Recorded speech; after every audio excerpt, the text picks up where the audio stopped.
ত্রিশালের শান্ত এলাকা, সরকারি নজরুল একাডেমির পাশের মাঠ। বৃহস্পতিবার রাত, অন্ধকারের মধ্যে এক হৃদয় বিদারক দৃশ্য।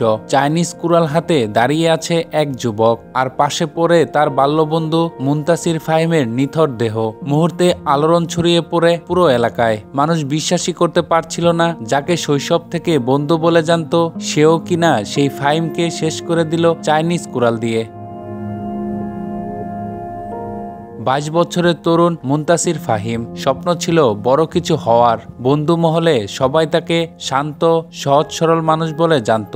30 সালের যুবকদের মধ্যে ফাহিম ছিল অনেক পরিচিত মুখ, পরিবারের একমাত্র ভরসা, সবার প্রিয় বন্ধু। এমন কেউ যাকে নিয়ে ভবিষ্যতের আশা ছিল অসংখ্য। কিন্তু সেই ফাহিমের জীবন থেমে গেল নিজেরই কাছের মানুষ, শৈশবের বন্ধু অনিকের হাতে।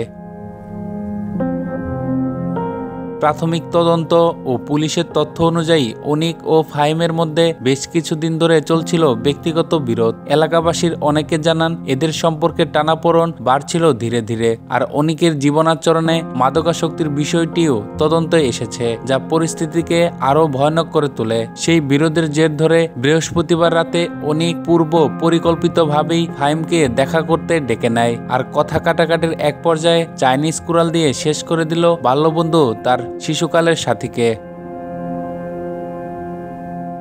অনিকের আচরণ আরও অস্বাভাবিক। হত্যার পর সে পালায়নি, বরং রক্তমাখা কুড়াল হাতে নিয়ে থানায় গিয়ে আত্মসমর্পণ করেছে। পুলিশ তাকে সঙ্গে সঙ্গে গ্রেপ্তার করে। পুরো ত্রিশাল জুড়ে ছড়িয়ে পড়ে শোক, ক্ষোভ আর অবিশ্বাস। পরিবার হারালো তাদের সন্তানকে, বন্ধুরা হারালো শৈশবের সাথীকে, আর সমাজ পেল এক কঠিন বার্তা: বিরোধ, রাগ বা নেশা যখন নিয়ন্ত্রণে বাইরে চলে যায়, তখন বাল্যবন্ধু হয়ে উঠতে পারে নির্মম হত্যাকারী।